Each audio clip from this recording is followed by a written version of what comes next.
नमस्कार। इन दिनों राजनीति में यूजीसी का मुद्दा काफी जोर पकड़े हुए है और राजनीति को एक तरीके से प्रभावित भी कर रहा है। केंद्र से लेकर के राज्य की राजनीति भी प्रभावित हो रही है, जहां एक वर्ग सवर्ण समाज जहां इसका विरोध कर रहा है, वहीं जो ओबीसी है, एससी समाज है, उसकी तरफ से इसको समर्थन भी मिल रहा है।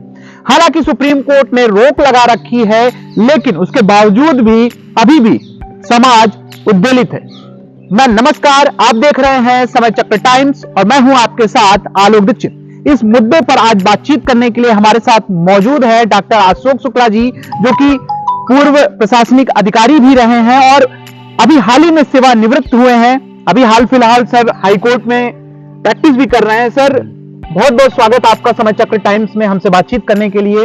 सवाल आपसे यही है कि यूजीसी का प्रकरण आप देख रहे होंगे, काफी हो हल्ला मचा हुआ है। अभी कल भी सवर्ण समाज के द्वारा एक रैली प्रस्तावित की गई, उसके पहले भी कई उसके समर्थन में भी रैलियां आई। क्या लगता है कि ये जो मुद्दा है, वाकई में ये मुद्दा प्रभावकारी है या फिर समाज में विघटन पैदा कर रहा है, जैसा कुछ लोगों का मानना भी है? आप भी सवर्ण समाज से हैं। देखिए, ये बहुत इम्पोर्टेंट इशू है। समय रहते इस पर विचार नहीं किया गया। जब संविधान बना था उस समय ये बात थी कि समाज का एक वर्ग ऐसा है जो बहुत पिछड़ा है, जिसकी उन्नति करने के लिए कुछ ऐसे विशेष प्रावधान करे जाने की आवश्यकता थी, जिसको डॉक्टर अंबेडकर ने संविधान में प्रस्तावित किया। हम सब जानते हैं कि ये जो प्रस्ताव थे ये केवल बहुत कम समय के लिए 10 वर्ष के लिए संविधान में किए गए। अगले 10 वर्ष के बाद ये पाया गया कि समाज के जिस वर्ग के लिए ये प्रावधान बने हैं उस वर्ग को अब भी उतना प्रतिनिधित्व तो नहीं मिल पा रहा है समाज में, न राजकीय सेवाओं में, कहीं भी। उस प्रावधान को पुनः 10 वर्ष के लिए बढ़ाया गया। आपको बड़ा आश्चर्य होगा ये जानते हुए कि ये 10 वर्ष की अवधि लगातार, आज़ादी के बाद आज हम 80 साल बिता रहे हैं, लगातार बढ़ते बढ़ते ये 10 साल 80 साल तक हम उसी व्यवस्था को लागू किए हुए हैं। और हमें विचार करने की आवश्यकता है कि जो प्रावधान हमने अनुसूचित जाति के लिए या विशेष संप्रदाय के लिए किए, उनकी उन्नति के लिए किए, अगर हम 10 साल में, हमारा विचार था कि हम 10 साल में उनको अपनी मुख्य धारा में ले आएंगे, अगर हम 10 साल में उनको मुख्य धारा में नहीं ला पाए, 20 साल में नहीं ला पाए, 30 साल में नहीं ला पाए, 40 साल में नहीं ला पाए, आज 80 साल होने को है, 80 साल के बाद भी अगर हमें उनको आरक्षण लगातार दिए जाने की आवश्यकता है और हम ये महसूस करते हैं कि समाज का एक बहुत बड़ा वर्ग जुड़ा हुआ नहीं है, मुख्य धारा में नहीं है, तो निश्चित रूप से जो नीति थी उस नीति के ऊपर पुनर्विचार की आवश्यकता है। मुझे लगता है कि इस तरीके से सुप्रीम कोर्ट ने भी विचार किया। सुप्रीम कोर्ट ने भी देखा कि किसी एक समुदाय को विशेष प्रावधान देने के कारण किसी ऐसे समुदाय का, जिसे हम बहुसंख्यक समुदाय कहते हैं, उसका भी अहित न होने पाए। आज आप देख सकते हैं शिक्षण संस्थानों में बच्चे जो सवर्ण वर्ग के हैं, बहुत बड़ी मेहनत करने के बाद भी अच्छी रैंकिंग नहीं ला पाते, कई बार सुसाइड करते हैं, कई बार ऐसे गलत कदम उठाते हैं कि पर्याप्त रूप से वो सक्षम होने के बावजूद वो सही स्थान पर नहीं पहुंच पाते। आपने एक बात करी, इस मुद्दे को वैसे कोई छेड़ता नहीं है। 10 साल की बात आपने की कि 10-10 साल के लिए बढ़ाया गया, लेकिन कहीं ना कहीं अभी भी तो कुछ वर्ग हैं, समाज का एक जो अभिन्न अंग है, एक काफी ज्यादा समूह है उनका, और अभी पिछड़े हुए हैं, विकास नहीं उन तक पहुंचा, या फिर क्या कारण रहा है? आप प्रशासनिक अधिकारी भी रहे हैं, अभी भी प्रैक्टिस कर रहे हैं, क्यों उन तक जो है उसका लाभ नहीं मिल पाया? क्या कारण मानते हैं आप? देखिए, इसमें मैंने पहले भी कहा कि हमारी जो नीति थी, हम ये मानते थे कि अगर हम 10 वर्ष के लिए इनको कुछ विशेष प्रावधान दे देंगे तो उनको लागू करने से जो इसका लाभ उठाएंगे वो अपने समाज की उन्नति के लिए लगातार काम करेंगे। स्थिति ये हुई है कि जिन लोगों ने आरक्षण का लाभ लेकर के राजकीय पद पा लिए या सुविधाओं का उपभोग कर लिया, उनकी अगली पीढ़ियां भी उसका लाभ ले रही हैं। होना ये चाहिए था कि समाज का वो वर्ग जो अछूता है लाभ से, उस वर्ग को एक बार लाभ मिल गया, अब उसके बाद उसका अपना दायित्व था कि अपने समाज को आगे बढ़ाने का प्रयास करना।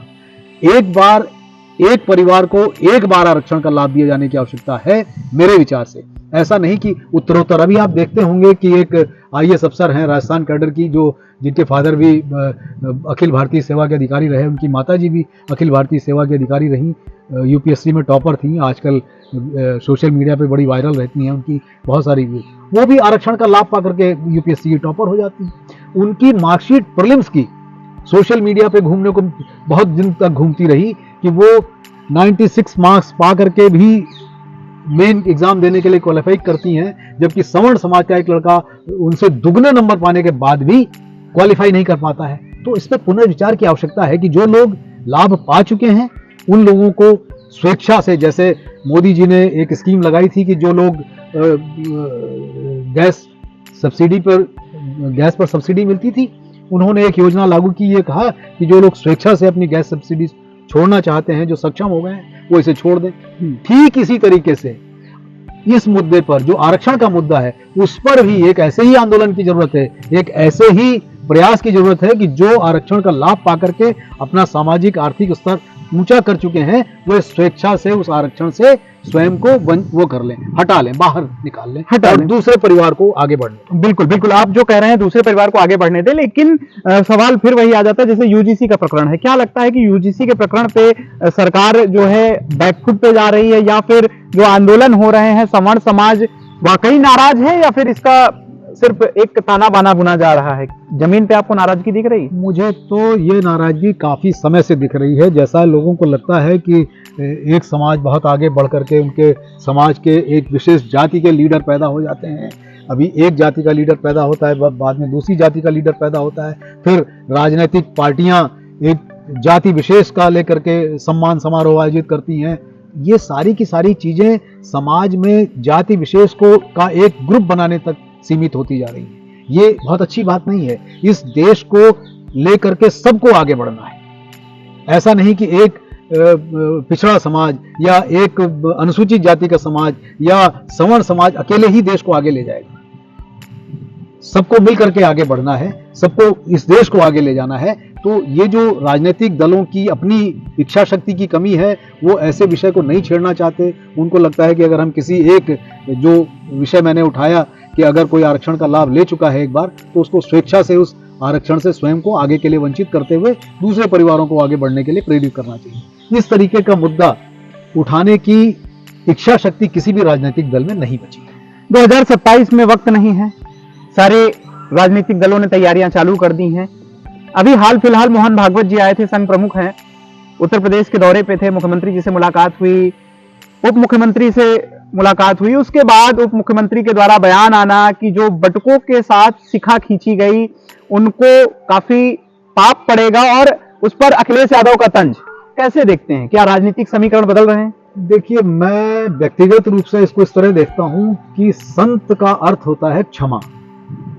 यदि कोई संत है, जो संत होने का दावा करता है, उसको क्षमाशील होना चाहिए। शंकराचार्य पे आप बात कर रहे हैं? नहीं, अब आप इसको कहीं भी सोच सकते हैं।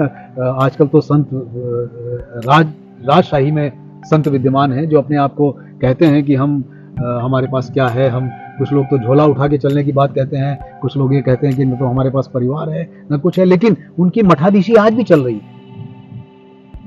अगर आप एक मठ के मठाधीश हैं, तो निश्चित रूप से आपको थोड़ा सा उदार होना चाहिए, आप क्षमाशील होने चाहिए।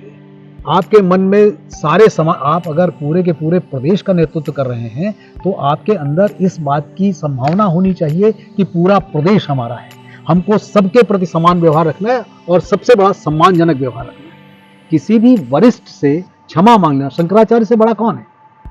हिंदू समाज में, सनातनी समाज में जो शंकराचार्य की पदवी है, बहुत बड़ी पदवी है।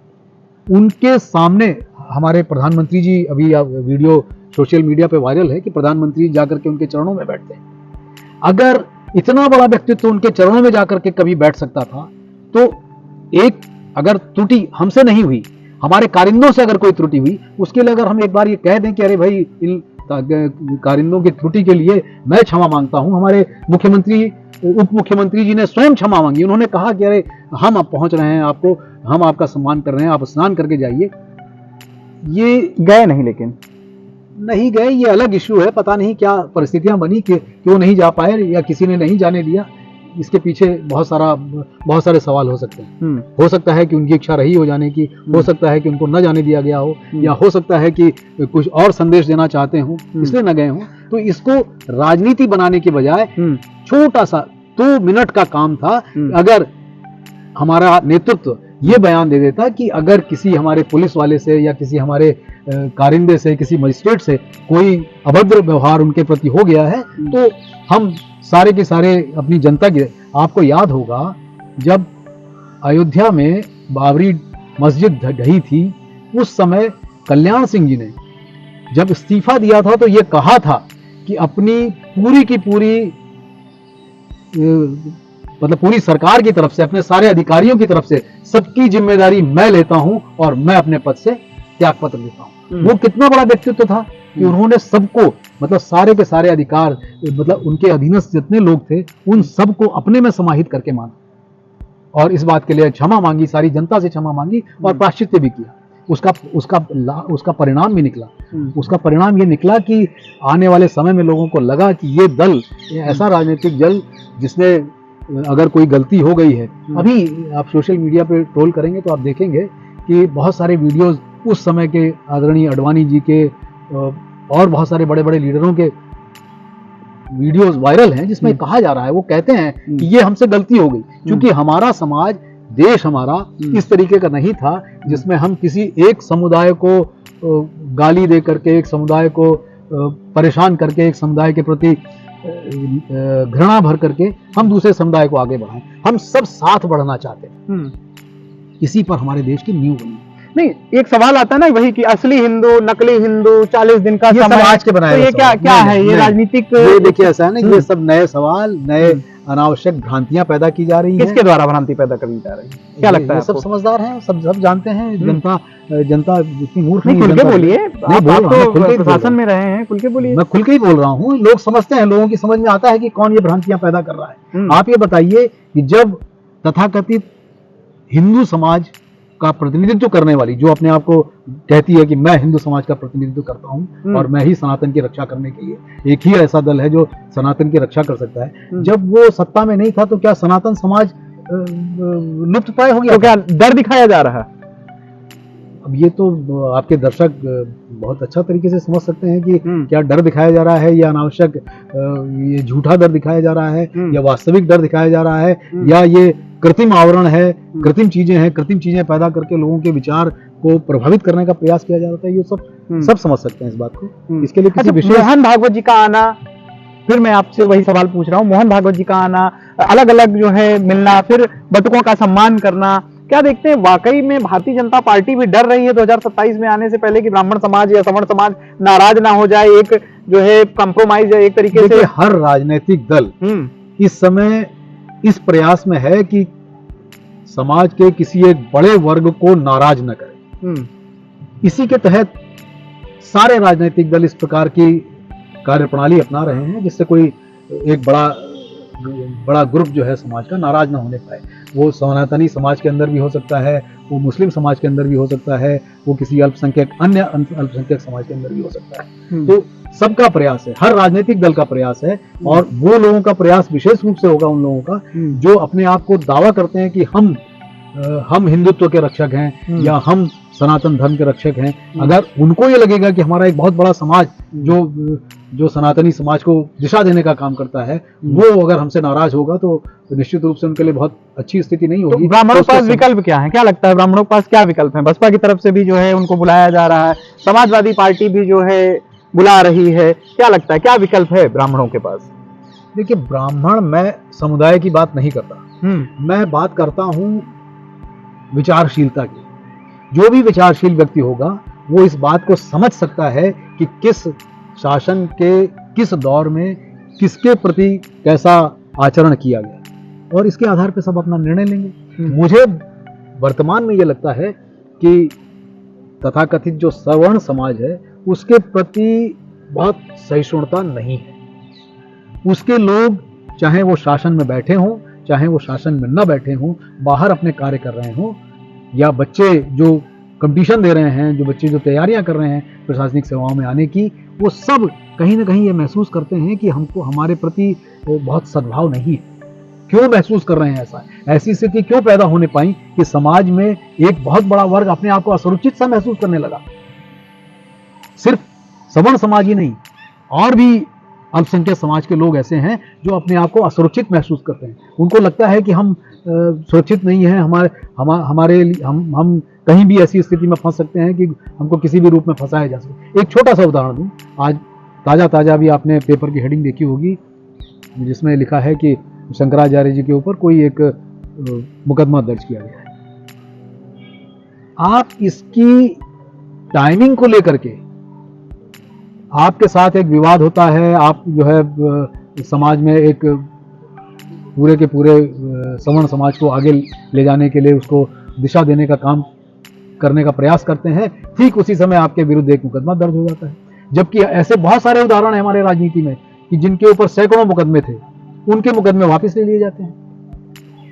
तो ये विचारशील व्यक्ति इसको समझ सकता है, इसके लिए कोई बहुत बड़ी रॉकेट साइंस को समझने की जरूरत नहीं है। तो मुझे लगता है कि इलेक्शन के लिए बहुत ज़्यादा समय नहीं है, सारा का सारा माहौल इस तरीके से तैयार किया जा रहा है ताकि एक नैरेटिव सेट हो सके, ताकि एक दिशा सेट हो सके, ताकि ये लग सके लोगों को और हम मोबिलाइज कर सकें पूरे के पूरे समाज को। समाज में एक जैसे होता है ना कि लोगों की याददाश्त बड़ी कमज़ोर होती है, वो पुरानी चीज़ों को भूल जाते हैं, तो उनको रिमाइंड करने के लिए उनको तत्कालिक कुछ प्रभाव क्षेत्र तैयार किए जाते हैं। उसी तरीके की मुझे लगता है कि कुछ ऐसी ही तैयारी है, सभी राजनीतिक दलों की लगभग ऐसी ही तैयारी है। चलिए, बहुत बहुत धन्यवाद आपका हमसे बातचीत करने के लिए। तो हमारे साथ बातचीत कर रहे थे डॉक्टर अशोक शुक्ला जी। काफी उन्होंने अपने अनुभव भी शेयर किए, चाहे वो संघ का मामला हो, भारतीय जनता पार्टी के द्वारा या सवर्ण समाज की नाराजगी का मुद्दा हो, हर मुद्दे पे बेबाकी से अपने जवाब दिए। आपको ये वीडियो कैसा लगा, हमें अपने राय कमेंट करके जरूर बताएं। वीडियो जर्नलिस्ट रवि के साथ मैं आलोक दीक्षित, समय चक्र टाइम्स, लखनऊ।